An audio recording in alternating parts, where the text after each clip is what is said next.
Some fight for survival, but this man fights for justice. Robert McCall tried to leave his violent past behind, but when the innocent suffer, he becomes their reckoning.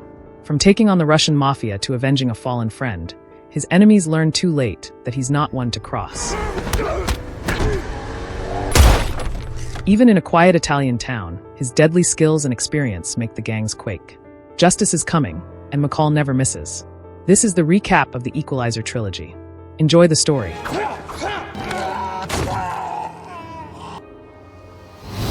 Robert McCall leads a quiet life working at Home Mart, where he is respected and well-liked by his coworkers. He often lends a hand, whether it's helping a friend like Ralphie lose weight to qualify as a security guard or offering small pieces of wisdom. Despite his approachable demeanor, Robert's past remains a mystery. His nights are spent in solitude, unable to sleep due to insomnia and obsessive-compulsive tendencies that make his daily routine meticulously structured. To pass the time, he frequents a local diner, reading classic novels over cups of tea. Currently, he's reading The Old Man and the Sea. A young prostitute, one he sees often, notices and asks if the old man has caught the fish yet. He tells her no, and she leaves after finishing her pie. At work, Robert's coworkers often speculate about his past, and he indulges them with humorous fabrications. Once, he claimed to have been a backup singer for Gladys Knight, even performing a small dance to entertain them. Later that evening, Robert returns to the diner and sees the same young woman again. She comments on his new book, and they briefly discuss how the previous one ended. Their conversation is interrupted when a black limousine arrives. The girl, whose real name is Alina, receives a call from her pimp, Slavy. He orders her to go to the limo to service a client that she doesn't like. She protests, but ultimately she is forced to obey. The next night, Robert notices something is wrong. Alina arrives at the diner with a bruise on her face. He silently offers her a donut, and this time, she surprises him by sitting at his table. They talk more openly, and she shares a CD of her singing, asking him to listen to it. During their conversation, Alina deduces that Robert is a widower, still mourning his wife. He admits it, explaining that he reads books his wife never got the chance to finish. As they leave the diner together, a car pulls up. Slavy and his driver, Tavi, step out. After a brief exchange, Slavy suddenly hits Alina. Robert considers stepping in, but Alina subtly signals him not to. Slavy then hands Robert a card, suggesting he should request another girl next time instead of Alina. When Alina stops coming to the diner, Robert grows concerned. The diner's owner informs him that she was severely beaten and has been hospitalized.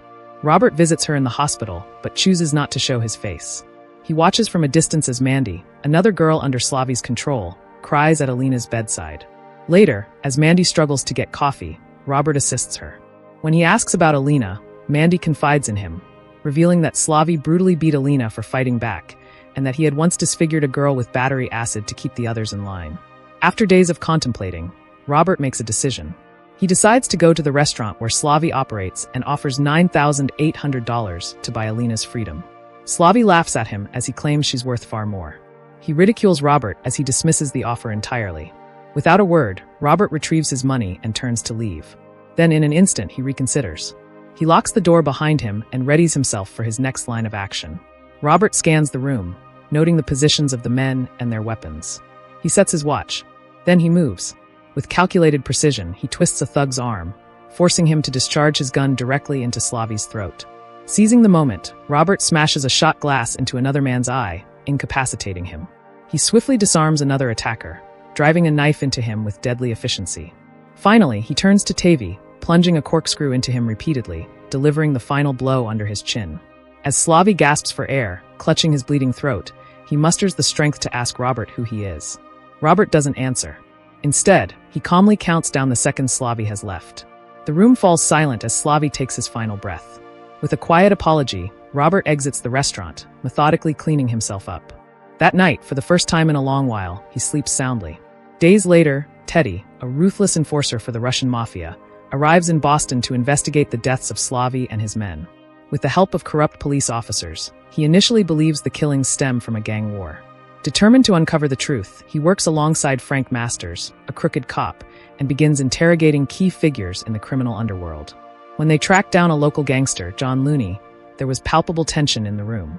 Looney mocks the Russians, prompting Teddy to smash an ashtray into his face.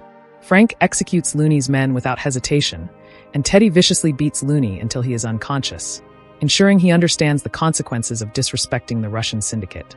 At Home Mart, McCall learns that his friend and co-worker, Ralphie, has suddenly quit. Concerned about this, McCall visits Ralphie's mother's restaurant, only to find Ralphie helping her rebuild after a devastating fire.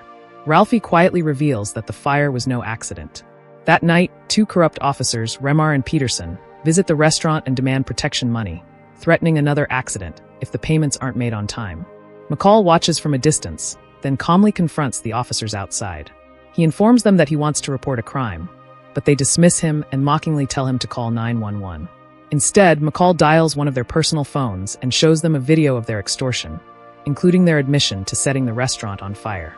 He gives them an ultimatum: return the stolen money or face public exposure. When they attempt to draw their weapons, McCall swiftly disarms them, forcing them to comply. The next day, the corrupt cops were forced to return the money to Ralphie's mother. A few days later, McCall is playing baseball with his co-workers when Ralphie arrives in a new security guard uniform, proud of himself, having passed his exam. Life seems to return to normal until McCall witnesses something troubling at work. At the cashier's counter, he notices Jenny being robbed at gunpoint. Remaining composed, he hands over the money, but when the robber demands Jenny's mother's ring, she pleads, saying it holds deep sentimental value. Without hesitation, McCall gently takes the ring and hands it over to the thief, choosing not to act with children nearby. Instead, he memorizes the man's tattoos and car plates. The police inform him that this same robber has committed similar crimes before. The next morning, Jenny finds her ring mysteriously returned to her cash register. Meanwhile, McCall quietly places a sledgehammer back on the store shelf, after cleaning the blood stain from it. Teddy continues his hunt for answers and tracks down Mandy. Mandy denies knowing anything, but under duress, she confesses that a mysterious black man had visited Alina at the hospital. Satisfied yet furious at being lied to, Teddy strangles Mandy for her initial lies. Armed with this lead, he acquires surveillance footage from the restaurant the night Slavi was killed. The footage reveals McCall entering the restaurant, but never leaving. Then, posing as a detective, Teddy visits McCall's apartment, searching for any evidence that will help him nail McCall. However, McCall remains composed, giving him carefully rehearsed answers. Teddy, though suspicious, ends up lacking concrete proof. After leaving, he digs deeper where he discovers that McCall's entire history is a fabrication. Frustrated, but at the same time intrigued, he knows he's dealing with someone dangerous. Determined to eliminate McCall, Teddy and his men set a trap. While McCall dines at his usual diner, they send a hitman inside to kill him. Sensing the attack, McCall disarms the man and swiftly breaks his neck. He then cuts the power to the diner, slipping into the shadows before taking photographs of Teddy and his men waiting outside in their car. The next day, the Russian gangsters break into McCall's apartment, but he is nowhere to be found. Watching them through hidden cameras from a neighboring house, McCall anticipates their every move. He deliberately leaves misleading clues, suggesting he has fled the city. While most of the men fall for the deception, Teddy remains unconvinced, sensing they are being watched. In reality, McCall does leave town, but only temporarily. He visits old friends, Brian and Susan Plummer, former colleagues from his days in a covert intelligence agency. He needs Susan's expertise to investigate Teddy and his Russian connections. As she works on gathering intelligence for him, McCall and Brian talk about a past operation involving a car bomb that was meant to kill McCall. Brian admits that Susan always suspected McCall had survived, even when the world believed he was dead. Later that evening, McCall learns from Susan that the men he killed were part of the Russian mafia, led by the powerful Vladimir Pushkin. The man hunting him, known as Teddy, is actually Nikolai, Pushkin's most ruthless enforcer. Susan warns that Pushkin's men will stop at nothing to eliminate McCall and anyone he cares about. Understanding the severity of the threat, McCall embraces his old identity, determined to finish what he started. His first move is to track down Frank Masters, the corrupt cop working for Pushkin. McCall corners Frank in his own car, running a hose from the exhaust into the cabin. As the car fills with toxic fumes, Frank is forced to talk. He reveals the location of a warehouse where Pushkin's organization sorts and stores massive amounts of cash. Wasting no time, McCall infiltrates the warehouse, swiftly neutralizing the guards and tying them up for the police to find. He frees the workers, handing them a small sum from Pushkin's money as a parting gift. Before leaving, he handcuffs Frank to a post, urging him to make the right choice for once. Frank, now fearing for his own safety, provides McCall with valuable evidence he had been secretly holding for leverage. When the police arrive, they seize the money and arrest the gangsters, dealing a significant blow to Pushkin's operations. With the information he had gotten, McCall retrieves Frank's safety deposit box, uncovering money, fake passports, and a USB drive containing damning information. Detailed records of Pushkin's network, including corrupt law enforcement officers and politicians on his payroll. He anonymously sends this information to the detective handling the warehouse bust. To further dismantle Pushkin's empire, McCall sabotages one of his oil ports, setting off an explosion that destroys a key piece of his infrastructure. Meanwhile, Teddy intensifies his pursuit, hiring a team of Russian hitmen to eliminate McCall. One evening, Teddy meets with the leader of the group over dinner. When the leader excuses himself, he never returns. Moments later, McCall sits across from Teddy and places the leader's bloodstained glasses on the table, a silent message that he has already eliminated him. Without a word, McCall offers Teddy a way out, an opportunity to walk away. But Teddy, driven by arrogance and bloodlust, refuses. McCall leaves, signaling that the war between them is far from over. Determined to make McCall suffer, Teddy discovers a photograph of him walking with Ralphie, his friend at Home Mart. Realizing that McCall cares for the store workers, Teddy seizes the opportunity. His men kidnap Ralphie, Jenny, and several other employees, holding them hostage inside the hardware store. Teddy sets a trap, intending to lure McCall by tracking his phone and waiting for him at the site of the tanker explosion. But when they reach the bus McCall was supposedly on, he is nowhere to be found. Before Teddy can act, music begins playing over the store's speakers. McCall is already inside. One by one, McCall eliminates the kidnappers with precision, using the environment to his advantage. He lures two men into dark corners and dispatches them silently. In the vast warehouse, McCall turns ordinary tools into deadly weapons, setting traps and using makeshift weapons to take down the remaining men. A thug is caught in barbed wire, another is dispatched with a knife, and a third is taken out with a nail gun. Despite being wounded, McCall continues his assault, outmaneuvering a much larger opponent in a brutal fight. Ralphie attempts to help, but is shot by one of the last remaining thugs. Enraged, McCall lures the shooter into a break room rigged with gas canisters. With a flick of a switch, an explosion engulfs the room, killing the thug instantly. Now, only Teddy remains. Searching for Ralphie, Teddy goes through the store, ready to execute him. Just as he prepares to pull the trigger, McCall appears, shooting him many times. Teddy collapses, barely alive. McCall approaches and delivers a final, precise shot to Teddy's throat, ending his life. 3 days later, McCall takes the fight to Pushkin himself. Under the cover of night, he infiltrates Pushkin's heavily guarded mansion in Moscow. Moving undetected, he manipulates the electrical system and sabotages the plumbing, causing water to flood the floors. When Pushkin steps into the soaked room, McCall activates the system, electrocuting him instantly. As Pushkin's lifeless body hits the ground, McCall calmly walks past his dead guards and exits the house. Back in Boston, Alina, now recovered and starting a new life, approaches McCall. Though she does not say it outright, her gratitude reveals that she knows he was the one who saved her. She thanks him, pressing a gentle kiss to his cheek before walking away. As life returns to normal, McCall finds a new purpose. Sitting in his usual diner, he posts an ad offering help to those who have nowhere else to turn. One evening, a request for assistance comes in. Without hesitation, McCall types a simple response: yes. Equalizer 2 begins with Robert McCall sitting in a train heading to Istanbul. He is disguised as a local Muslim with a cap and long beard, and he appears engrossed in a book. However, his real focus is on a nearby family, a father, mother, and young daughter. As the father stands to go to the dining car, McCall follows. When he gets inside, he talks to the man and McCall subtly reveals his purpose. He is looking for a Turkish man who married an American woman, had a daughter, then abused and kidnapped the child, and he is currently on his way back to Turkey. The father instantly realizes McCall is referring to him. Unsettled by this, he gets up and signals his men to take care of the intruder.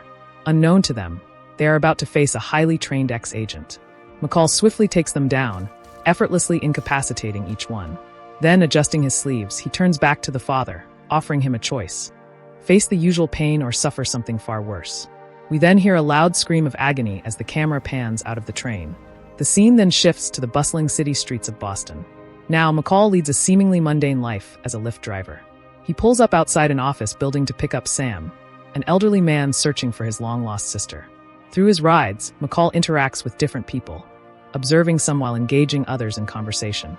His world may seem ordinary, but he is always very observant of his clients.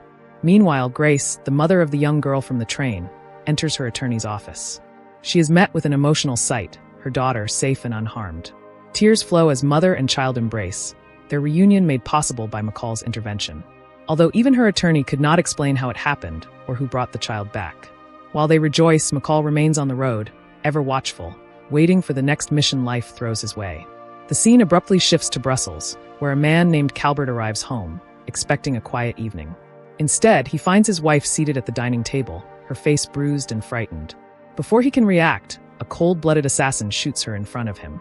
The assailants then force Calbert to turn a gun on himself. Then, as the scene goes out of view, a gunshot rings out with blood splattering on the photo frames.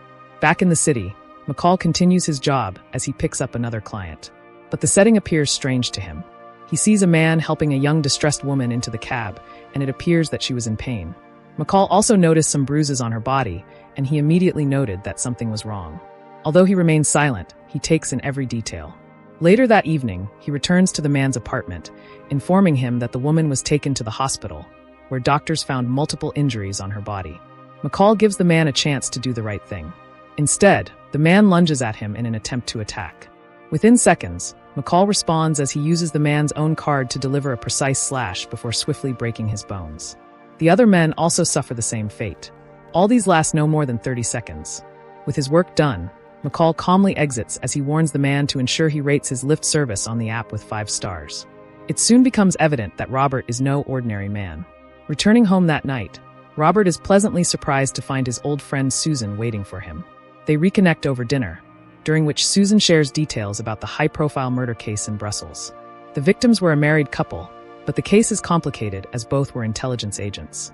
She's working alongside her partner, Dave, to uncover the truth. Midway through their conversation, Susan gently reminds Robert that today marks the birthday of his late wife, something he had forgotten. Concerned for his well-being, she suggests he try to socialize more and perhaps find a new partner. The following day, Robert discovers that Fatma, his neighbor's garden and wall have been vandalized. As he begins cleaning up, a young man named Miles Whitaker approaches him and wonders why Robert is doing the landlord's job. After they talk for some time, Miles agrees that he can help repaint the wall for a $350 fee. Meanwhile, Susan discusses the Brussels murder case with Dave over an online chat. What troubles them most is that the victims weren't just a couple, they were their fellow agents. Elsewhere, Robert spends time with Sam, the old passenger who always confides in him about being separated from his sister during the World Wars when he was just 9 years old. He shows McCall a photograph of her. However, the man is devastated because no one believes him and people always write it off as symptoms of amnesia. Susan and Dave soon arrive in Brussels to examine the crime scene. With no concrete evidence pointing toward homicide, the case has officially been ruled a murder-suicide, the husband allegedly losing his mind and taking his wife's life. However, Susan is unsettled by the blood splattered across the family photographs. After a thorough search of the scene, they leave and return to their hotel. In the elevator, Susan reminds Dave to pick up some chocolates before they leave the country. But as she steps into her hotel room, she is ambushed by 2 men. She tries to fight back fiercely, injuring one, but they ultimately overpower her, pinning her down in the bedroom. Back home, Robert spends time discussing with Miles as he works, and he also shares some wisdom and life advice. But his peaceful moment is shattered when he receives a phone call from Brian, Susan's husband. The change in Robert's demeanor is immediate as his smile fades immediately, replaced by cold anger. Without a word, he leaves Miles and walks away. Robert travels to Washington, D.C., to attend Susan's funeral and offer his condolences to Brian. He vows to bring those responsible to justice. Brian informs him that Susan never wore jewelry, implying that the attack was not random but premeditated. Determined to uncover the truth, Robert begins his own investigation. Using his expertise, he decrypts Susan's phone, tracking her last communications, and hacks into the hotel's security system. Analyzing crime scene photos and elevator footage, he senses something is off. His instincts tell him that this case is not one to write off on the surface. Somewhere in Brussels that evening, the 2 assassins who killed Susan enjoy a moment together as they celebrate, but their joy soon turns to tragedy. One of their phones rings, and as soon as they answer, a bomb detonates and totally destroys their apartment. Then below the building we see one of the assassins behind the brutal murder of the couple returning to his car, satisfied with the accomplished mission.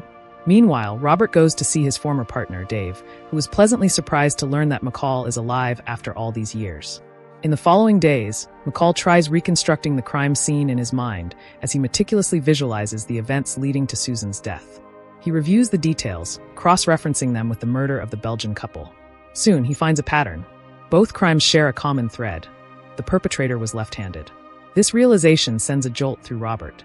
The murders are linked, and the killer is part of something much bigger than a simple hit. He calls Dave to share these new findings, and as he hangs up the phone with Dave, the camera lingers on in his apartment. Every inch of the space is consumed by his relentless pursuit of the truth. Papers, photos, and technology, all dedicated to uncovering the identity of Susan's murderer. However, as he glances outside, he discovers something. The wall outside is only half painted, and Miles is nowhere to be seen. Sensing trouble, Robert arms himself and heads to the dangerous zone in the neighborhood. Upon entering the hood, Robert wastes no time. He takes down the first guard with a swift blow and seizes his pistol. Moving quickly, he goes up the stairs, taking down 2 more men before finding Miles with a gang. Before this, the gang had handed Miles a gun, telling him not to return until the clip is empty. But before Miles can make his choice, Robert steps in. With his obvious swift command of the gun, he quickly asserts his dominance. He then forces Miles out of the room and tries to take him back home. But Miles is reluctant, choosing rather to belong to the hood. So Robert pushes Miles into a test of character, holding a gun to his own head and daring Miles to pull the trigger. Faced with the gravity of the moment, Miles hesitates as his hands shake. Robert then retrieves the weapon and delivers a severe lesson. These so-called gangsters are nothing more than scared boys playing a dangerous game. He challenges Miles to make a choice about the path he wants to take before leaving. Back home, Robert hears a knock at the door a few minutes later. It's Miles, returning to finish painting the wall. They exchange a few words before Robert makes a deal. Miles can repaint the wall, but only if he reads the book Robert hands him. The next day, Robert continues his work as a Lyft driver. He picks up a passenger heading to the airport, a seemingly ordinary man visiting his daughter overseas. However, Robert's instincts tell him something is off. His suspicions are confirmed when the passenger suddenly pulls out a knife and lunges at him. Robert reacts instantly, violently swerving the car and throwing the man off balance. A struggle ensues, and as the attacker realizes he is losing, he pulls a gun. But Robert is faster. He disarms and kills the man and leaves no witnesses. To erase any trace of his involvement, he takes the passenger's phone, sets the car on fire, and walks away. The following morning, Robert visits Dave. In the house, he meets Dave's wife and 2 young daughters, sharing a brief moment to exchange greetings. But as soon as the family leaves the room, Robert reveals the chilling events of the previous night and also shares other details with Dave. Robert places the assassin's mobile phone on the table and dials a specific number. To everyone's shock, Dave's phone starts ringing, exposing him as the mastermind behind the string of murders. With his secret revealed, Dave confesses, justifying his actions by claiming he became a mercenary after feeling betrayed by the government. He argues that Susan's murder was a necessary evil, as she would have eventually uncovered his role in the Belgium killings. Following this revelation, Dave escorts Robert outside and introduces him to Resnick, Ari, and Kovac, the very men responsible for carrying out the assassinations under his command. In a cruel twist, these are the same men Robert had once trained during their time in the CIA. Robert tells them that their biggest mistake was killing Susan and vows to kill each one of them. Before leaving, he informs Dave's wife that her husband said she could drop him off at the station. This leaves Dave and the other men dumbfounded as McCall taunts them by making a playful gun hand gesture while picking up Dave's daughter to take the ride Dave's wife had offered. One afternoon, Dave and his team set out to eliminate Brian, but upon reaching his residence, they find it completely empty. Robert, anticipating their move, had already relocated Brian to a safe house. Frustrated by their failure, the men redirect their focus to Robert's home. Meanwhile, Miles, currently painting the interior, senses something is wrong. He quickly contacts Robert, who immediately checks his surveillance feed and directs Miles to hide inside a concealed compartment. From behind a two-way mirror, Miles watches in terror as Dave inspects the house. Suspicious, Dave moves toward the mirror, ready to shoot, but just then his phone rings. On the other end, Robert claims to be at a location familiar to both of them. Believing they've been misled, Dave and his team leave the house, causing Miles, who was relieved to emerge from his hiding spot. However, Miles was wrong about his assumptions, and he was captured by Dave and his men immediately he stepped out. The scene shifts to a small town where Robert once lived with his wife. The area is being evacuated due to an impending hurricane. Despite the terrible conditions, Dave and his men also arrive, killing a police officer who tried to stop them from advancing on in the process. When they arrive, they break into Robert's former home, searching every corner but finding nothing. Their hunt expands to the surrounding area, but all their efforts prove fruitless. Then, seeking a better vantage point, Dave positions himself on top of a tower, as he watches his men closely as they spread out to find Robert. However, Robert, who is vastly more experienced and skilled than his opposition, has already set traps throughout the town. Kovac, believing he has spotted Robert inside a store, goes inside, only to be impaled by a harpoon. Ari follows closely behind, but is intercepted by Robert, who swiftly executes him with a series of precise slashes. Finally, Resnick chases Robert into another shop and inadvertently triggers an explosive trap and meets his end there. From his elevated position, Dave observes the bloodbath through his sniper rifle. He calls Robert, revealing that he has taken Miles hostage and that he has locked him in the trunk of a car. Dave warns Robert that if he doesn't surrender, Miles will die. To emphasize his threat, Dave fires warning shots, but Robert remains hidden. As Dave finally prepares to shoot Miles, Robert counters by firing at the car's tire, causing Dave to miss his target. Desperate to get him, Dave scans the area for Robert, but before he can react, Robert is already behind him at the top of the tower. A brutal showdown ensues. Dave lunges with a knife, but Robert's agility outmatches him. Amid the wild winds and raging storm, Robert fights back, gouging out Dave's eye before stabbing him. Finally, Robert delivers the fatal blow, slashing him from behind. With no strength left to fight back, McCall throws Dave off the tower, his body crashing onto the rocks below before being swept away by the violent ocean waves. With the battle over, Robert rushes to find Miles. He finds him with an injury on his leg. He carries him to his old home and administers first aid. As he tends to him, Miles sees a framed photograph of McCall's late wife, Vivian, and he gently asks about her. In the final moments of the movie, Miles is seen on a bus headed to art school, his future looking brighter. Meanwhile, Robert's neighbor, Fatima, discovers a mural on the wall, a curious reflection of a scene from her homeland. The attached inscription reads, "I leave you with the best of myself." Elsewhere, Sam is finally reunited with his sister Magda, thanks to Robert's intervention. And at the very end, Robert stands alone in his old home, staring out at the vast, serene sea. His journey has finally reached its end, at least for now. The movie Equalizer 3 begins in Sicily in Italy. We see a car riding through open farmland, and inside the car is the notorious crime lord Lorenzo Vitali and his son. As he approaches an isolated winery on vast farmland, he finds the place disturbingly quiet. Too quiet for comfort, he will find. When the car comes to a stop, we see that the place is littered with lifeless bodies all over. He eventually steps out and takes in the gruesome scene. One of his men, who was clearly shaken, was standing outside. However, he was unable to form any words to explain the situation. Sensing danger, Lorenzo cocks his pistol and instructs his son to stay put before stepping inside the building. Inside, he finds more horrifying sights. Blood stains the hallways, shattered glass on the floor, and his men lying across the floor in heaps. Even for a hardened crime lord like Lorenzo, the sight is enough to unsettle him. He makes his way deeper into the building, and he eventually reaches the basement, where the man responsible for this massacre awaits. Robert McCall was very relaxed on his seat, surrounded by two of Lorenzo's men with their guns pointed at him. Finally speaking, McCall tells Lorenzo that his men had refused him entry, an offense that did not sit well with him. Lorenzo refuses to believe that McCall executed this mission alone, but Robert simply responds with a warning. He should never have taken what wasn't his. Then, he gives Lorenzo 9 seconds to decide his fate. When Lorenzo hesitates, McCall takes swift action. Quickly disarming one of the men, he dispatches 2 guards effortlessly and turns the last into a human shield before shooting Lorenzo. As the wounded crime lord crawls for safety, McCall ensures that his final moments are filled with agony before delivering the final blow. With the mission accomplished, McCall retrieves a key from Lorenzo's body and heads outside. He finds the boy still in the car and instructs him to stay put until help arrives. As he turns to walk away, a sudden gunshot rings out and McCall swiftly responds by shooting haphazardly, not knowing where the shot came from. In the end, we see that McCall has been shot by the boy, who runs away in fear before McCall eventually slumps to the ground. The scene fades out, and next we see that McCall has managed to drive himself out of the farmland, but has lost consciousness by the roadside. There, a police car later stumbles upon him, and the officer assesses the situation. The officer was Gio Benucci, and he immediately understood the implications of taking the injured man to the hospital. So, he instead takes a more discreet alternative and brings McCall to a town doctor named Enzo. The doctor operates on him without filing any reports, ensuring no unnecessary questions arise. As McCall regains consciousness, Enzo inquires whether he saved a good man or a bad one. McCall, who was still very weak and disoriented, barely managed a response. Over the next few days, Enzo nurses him back to health.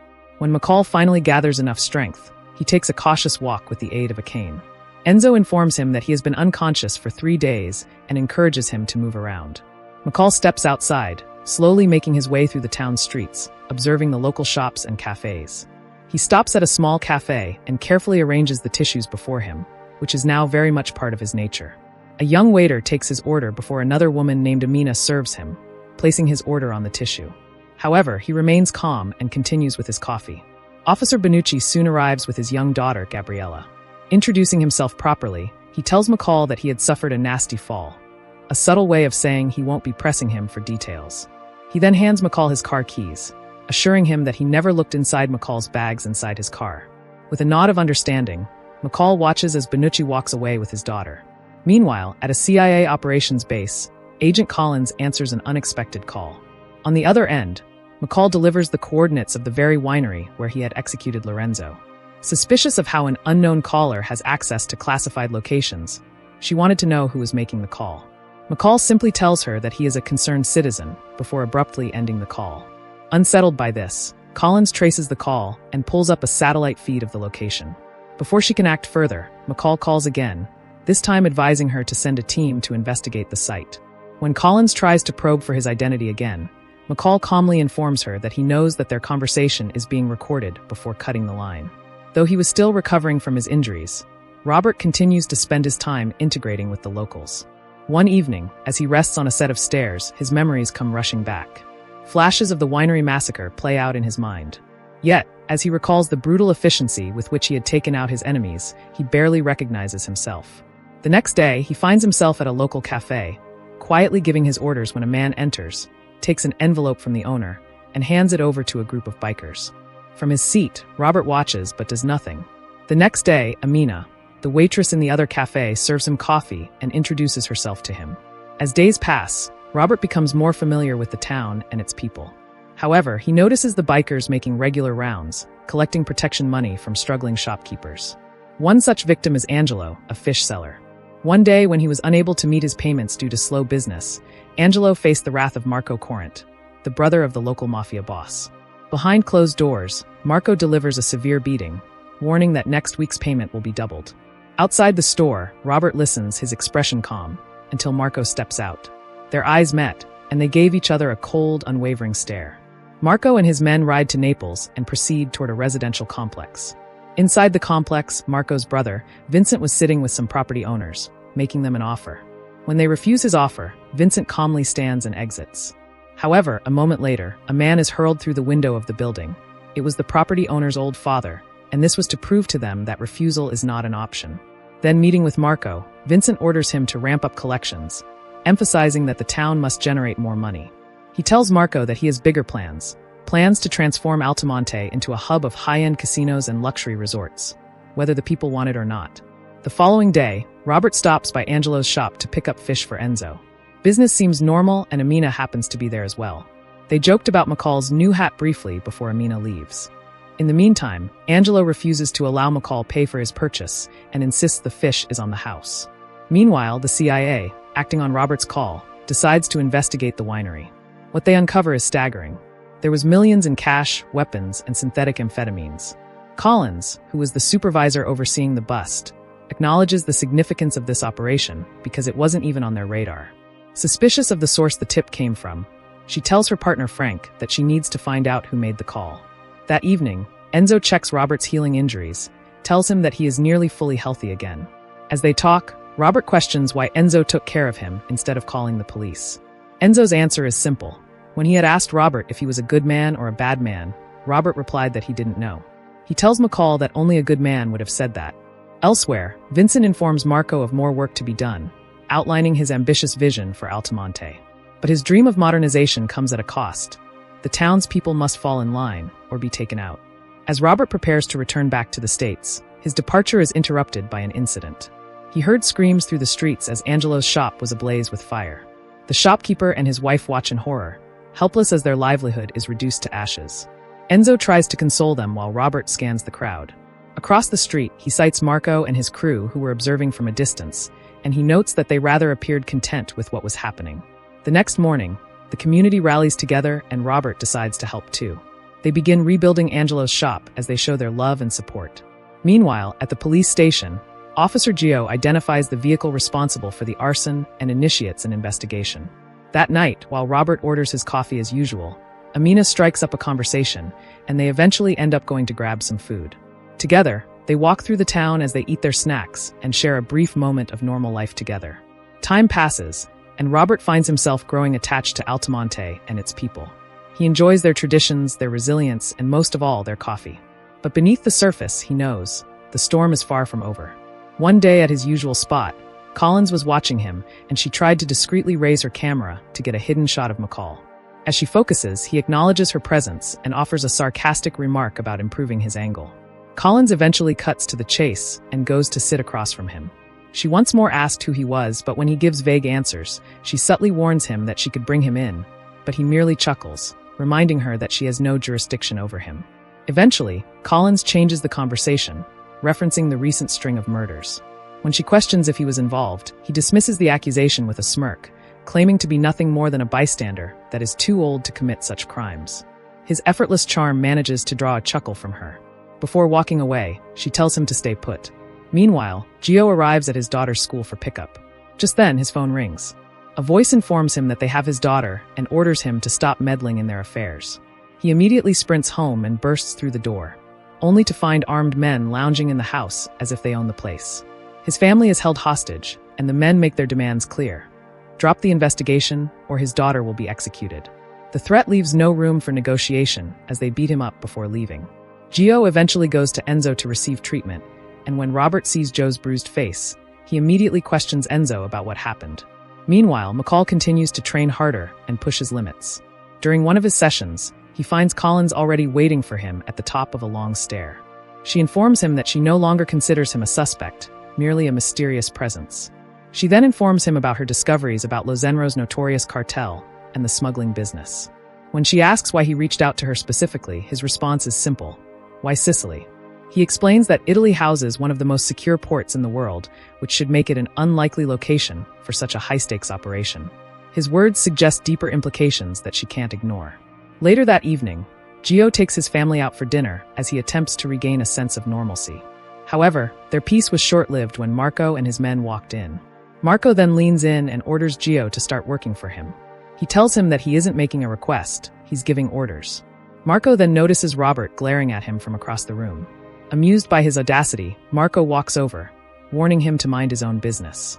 However, Robert remains unfazed. With a calm but deliberate tone, Robert finally responds.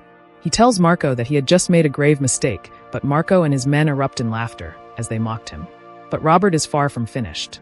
In an instant, he grabs Marco's arm, twists it, and snaps his wrist. The room falls silent. Marco's men, frozen in shock, dare not intervene as Robert asserts his dominance. After holding him in excruciating pain, he forces Marco to order his men to leave. Then, he itemizes his conditions, and in the end, he forces Marco to place his gun on the table and orders him to leave. Marco, humiliated beyond repair, is forced to walk away like a defeated dog. But his bruised ego demands immediate retaliation. Furious, he orders his men to prepare the van for an attack. Boiling over with rage, he instructs his top enforcer, a man known as the Viking, to start eliminating everyone inside the restaurant, beginning with Robert. Just as they prepare to strike, an unforeseen force intervenes. The van runs into one of Marco's men, crushing him against a wall. The impact kills the driver too. Before Viking can react, Robert incapacitates him with a swift, brutal strike. Marco, in desperate attempts to fight, pulls a knife, but within seconds, McCall takes him out in cold blood. Robert stands over his lifeless body before calmly walking away, as if nothing had happened. By morning, the crime scene is swarming with police. And while chaos unfolds, one thing becomes clear. Several people are pleased to see Marco eliminated. Soon, the police discover that the same illicit pills found at the winery were also discovered inside Marco's van, tying everything together in a web of criminal scheming. Later that night, a sudden phone call jolts Collins awake. It's Frank and his voice is urgent. A major terrorist attack has just struck Rome, and intelligence suggests the drugs they've been tracking had helped finance the operation. The revelation leaves Collins baffled. Why would the traffickers risk moving shipments through Italy's most secure port? The strategy seems illogical. She proposes to Frank that Naples, with its weaker security, might be the key entry point they need to investigate. Determined to uncover the drug wholesalers, she proceeds to gather intel immediately.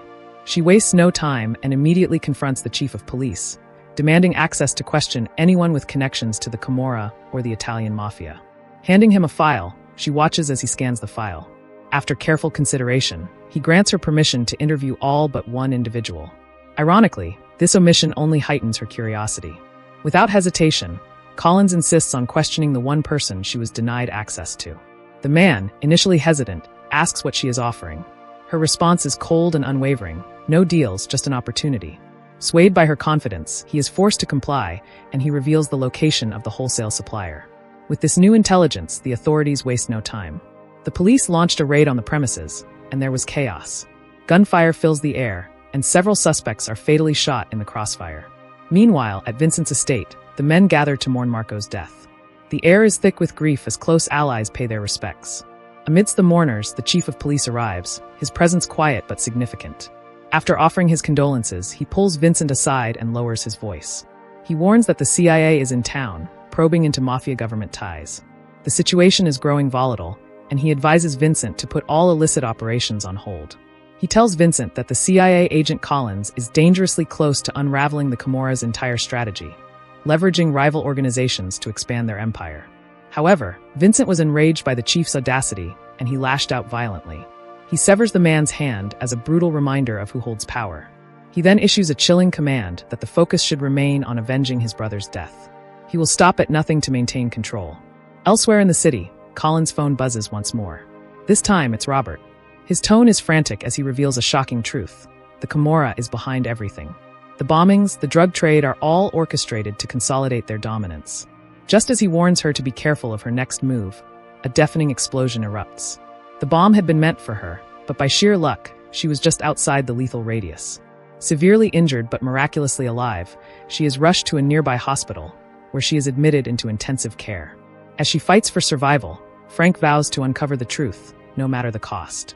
The scene then shifts to Vincent's entourage as they ride through Sicily. Upon arrival, they find the town where Robert is. Having taken Gio hostage, they dragged him into the open as Vincent's voice roared across the town square. He demands that his brother's killer be brought forth, or he will start executing people indiscriminately. As the people gather round, the tension is suffocating. Suddenly, a voice breaks through the silence. It's Robert. From the shadows, he steps forward, confessing that he killed Vincent's brother, but not without reason. He warns Vincent that the tragedy could have been avoided had he simply listened. Dropping his guns, Robert raises his hands, offering himself as a prisoner on one condition: that Vincent must not execute him in front of innocent civilians. But Vincent has no intention of showing mercy. However, as he raises his gun to pull the trigger, a single shot rings out. But it wasn't a shot from Vincent, it was from Enzo. The villagers who had just witnessed the standoff then chose to react swiftly. They raised their phones with their cameras, recording every second, and they threatened to live stream the events. The pressure mounts. If Vincent executes Robert now, the evidence will be undeniable. Reluctantly, Vincent lowers his weapon. For now, he spares Robert, but his parting words are menacing. He will return. As the mafia retreat into their vehicles and disappear into the night, the town breathes a temporary sigh of relief. Later that evening in his villa, Vincent gathers his crew. He issues a grim order. By the next day, the town of Altamont will be reduced to a war zone. He intends to make an example out of it, ensuring that no one ever dares to stand in his way again. Later that night, a violent thunderstorm looms over the city. However, Vincent sleeps soundly in his luxurious estate. Outside, his men stand guard, patrolling the perimeter. Suddenly, the alarm of one of Vincent's supercars begins to beep, drawing the attention of the gate guard. He approaches the car, inspecting it for any signs of trouble, but finds nothing unusual. However, the moment he drops his guide, a shadow emerges from behind and Robert strikes with lethal precision, swiftly eliminating the guard. The gate is now open. Moving with calculated efficiency, Robert advances onto the property, taking down another guard with a silenced shot. Inside the security room, 3 men are distracted by a game of cards when the lights suddenly go out. In the darkness, Robert takes out all 3 with a single bullet each. He then moves toward the surveillance room, where the last remaining guard monitors the security feeds. Without hesitation, Robert picks up a metal rod and strikes him down, ensuring no one can sound the alarm. The house is now silent. Vincent, still asleep, feels something drip onto his forehead. Confused, he reaches up and touches the liquid. It was blood. His eyes widen as his bedroom ceiling suddenly collapses. The lifeless body of one of his men crashes through, landing inches away. Alarmed, Vincent leaps out of his bed and scrambles to grab his gun. He steps barefoot onto the shattered glass, calling out for his men. But the silence is deafening. He is alone. Panic sets in as he begins firing wildly, his automatic rifle spraying bullets into the darkness. He stumbles into the next room, only to be met with a sudden blow. Robert strikes him, knocking him unconscious. When Vincent wakes up, he is bound tightly with metal wire. Robert watches him, with a cold stare, and then he reveals that Vincent has been poisoned with the same drugs Vincent was dealing on. He has exactly 6 minutes before the pills take full effect.